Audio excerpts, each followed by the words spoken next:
Live from downtown Detroit, home of WDIV and Click on Detroit, Local 4 News at 5 starts now.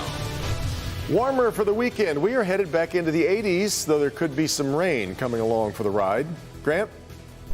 With schools in Los Angeles officially under a vaccine mandate, all eyes now turning to Detroit public schools as close events like this football game here get underway this week. Coming up, the answer to will Detroit put in place a vaccine mandate? At a somber milestone, all eyes on Ground Zero, the Pentagon and Shanksville, Pennsylvania tonight on the eve of the 20th anniversary of 9/11. We're going to begin, though, here at 5 with yet another concerning new rise in coronavirus numbers in Michigan. The state reporting 6,095 new cases over the past 2 days. So the average, 3,047 cases a day.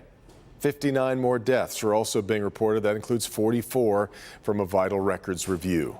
This chart will help you get a sense of where things are headed. This is the 7-day moving average over the past 3 weeks. We started on August 27th, averaging 1,700 cases per day. Today, we're seeing more than 2,100 cases. And it's that rise in cases here at home and nationwide that led President Biden to issue new strict mandates. And here is the big one. Businesses with more than 100 employees must require vaccinations. And if a worker doesn't get the shot, they have to get weekly tests.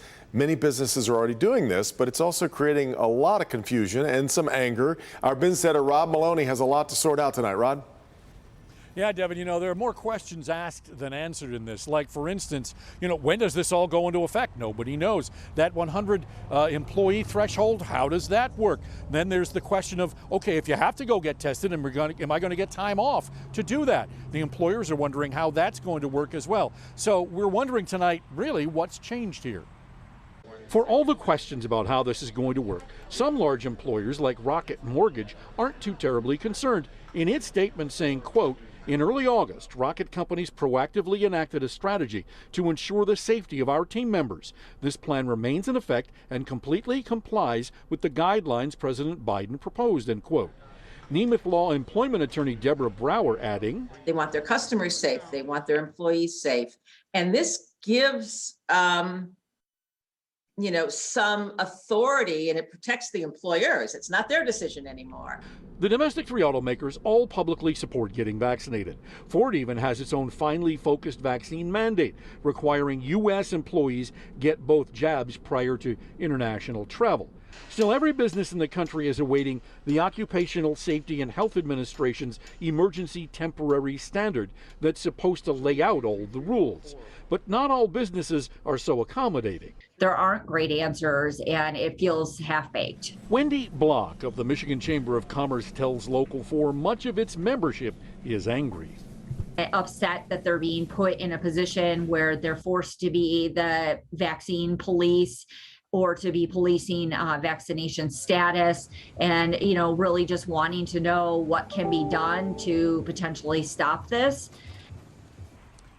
Well, and that means lawsuits, and they've already been promised by the Republican Party, some Republican governors. The president, for his part today, said, hey, bring it on. We'll see you in court. In the meantime, though, many businesses are deeply concerned about an already tight workforce getting that much tighter with this requirement to be vaccinated when many people have decided they don't want the vaccine. Coming up on Local 4 News at 6, we're going to take a look at what this all means to the Michigan governmental landscape. Got some interesting answers there, too. Reporting live in Farmington Hills, Rod Maloney, Local 4.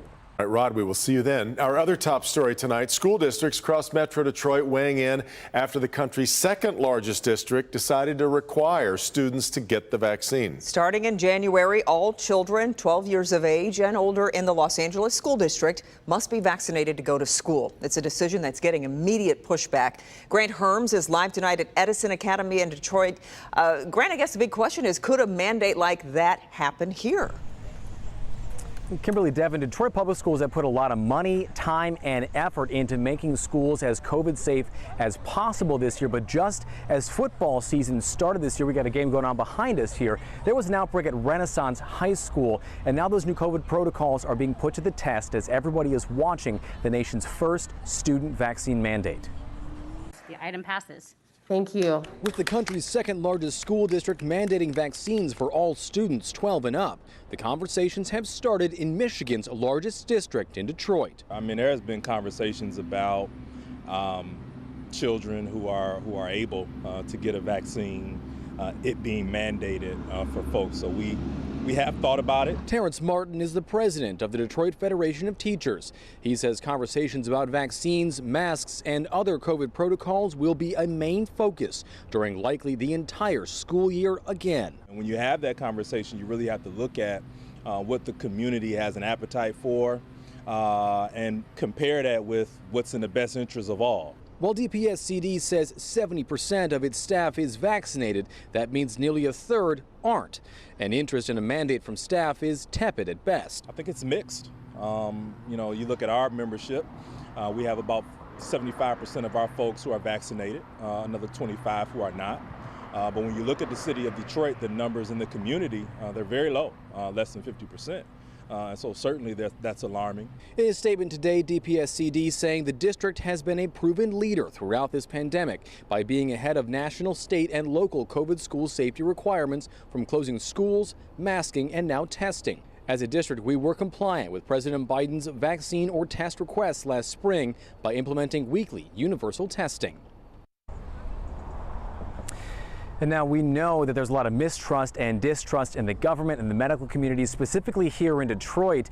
And the number of fully vaccinated people in Detroit, which is the number that matters with the new Delta variant, is just 36%. So DFT is hoping that they can make schools, which are a lot of the centers of communities and often the places that people trust, as those same places they can go to get some good information about why they should get vaccinated before there's any talk of a vaccine mandate in schools. Back to you. Yeah, sure. Great. What about some of the surrounding districts in Metro Detroit? Are you hearing anything from them?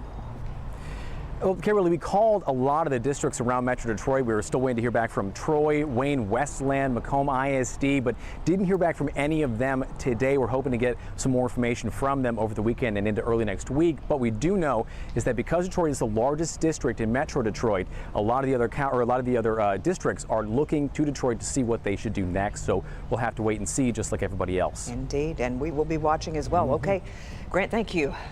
The CDC releases new studies highlighting how effective the shots are at preventing infections, hospitalizations, and death. Researchers found unvaccinated people were 4.5 times more likely than vaccinated individuals to become infected. They were 10 times more likely to be hospitalized. They were 11 times more likely to die from the virus. Meanwhile, the president's vaccine requirements generating opposition and criticism. President Biden fiercely pushing back against Republican governors who are threatening to sue. Particularly some Republican governors have been so cavalier with the health of these kids, so cavalier with the health of their communities. Study also found vaccine protection against hospitalization and death remains strong, even with the Delta variant being considered. The vaccine's effectiveness, though, in preventing infection dropped from 91% to 78%. Tonight, the FDA says it is working around the clock to make COVID vaccines available to younger children as soon as possible. The agency says it hopes it will be in the coming months, but stressed the evaluation of data will not cut any corners. That statement comes as Pfizer is reportedly preparing to present the results of its study on 5 to 11-year-olds to health authorities around the world in the coming weeks. The FDA urged parents not to seek out shots for children under the age of 12 at this time before the review process is completed. Let's quickly turn to the weather because our weekend is off to a beautiful start. It really is. The clouds have parted. The sun is shining. Brandon, these milder temperatures are moving out too, right? They are. So it's perfect for Friday night football here in Metro Detroit. And then we're bringing summer back for you. A little bit, anyway. And what does that mean? Well, temperatures and everything else will be certainly impacted by the heat, humidity that is on the rise, coming back into play. Temps out there now, low and middle 70s. Beautiful looking sky conditions. Winds are on the lighter side out of the west-northwest. They will for the weekend shift out of the southwest, but currently bringing in a couple of clouds. No threat for your high school football games. Low 70s, dropping into the 60s after sunset at 7:51. Coming up, we'll talk about this summer heat returning, heat, humidity, and new storm chances in the 7-day. All right, Brandon. For so many, it brings back memories that make us feel like it happened yesterday. Tomorrow marks 20 years since 9/11. There is stepped-up security tonight in Pennsylvania and Washington and, of course, New York ahead of the memorials at the three sites. Jay Gray is at Ground Zero with a look ahead at tomorrow's events and a look back at all that was lost. Jay? Good evening. 2 decades later, the emotion from that horrific day, the pain from such overwhelming loss lingers. But so does the resolve to make sure the world remembers what happened and those who were lost. The echo of bagpipes, barricades, and a growing show of force at Ground Zero. Final preparations for tomorrow's memorial here, the same place where 20 years earlier, the Manhattan skyline and soul of our nation were forever changed. That day is forever seared into all of our memories. The pain, the terror, the enormous loss, and also the incredible displays of courage. Courage that came with a promise to honor the nearly 3,000 lost on that horrible day. If we don't find light out of a tragedy, no matter what that tragedy is, it's just a tragedy. And so tomorrow, millions will pause across the country while thousands gather in a field in Shanksville, Pennsylvania, at the Pentagon, and here in the spot where the towers once stood. What used to be here was a pit, and now it's an entire plaza. We wanted a place of quiet contemplation and reflection, but we also wanted it to be a place full of hope and life. Sacred ground, a place defined by these names etched in bronze, a roster of heroes that will never be forgotten.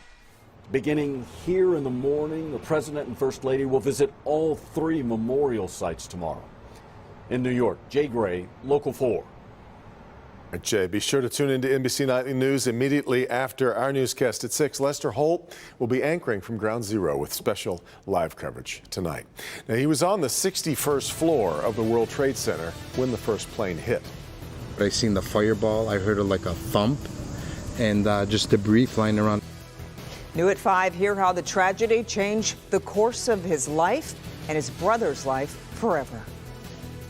Also have fun getting around this one. The nearly 20-mile stretch of freeway set to close this weekend. 20 miles. We'll tell you about it coming up. The construction alerts just ahead. Sean. Detroit police take more than 100 illegal guns off the streets by targeting drifting and drag racing drivers. Details next.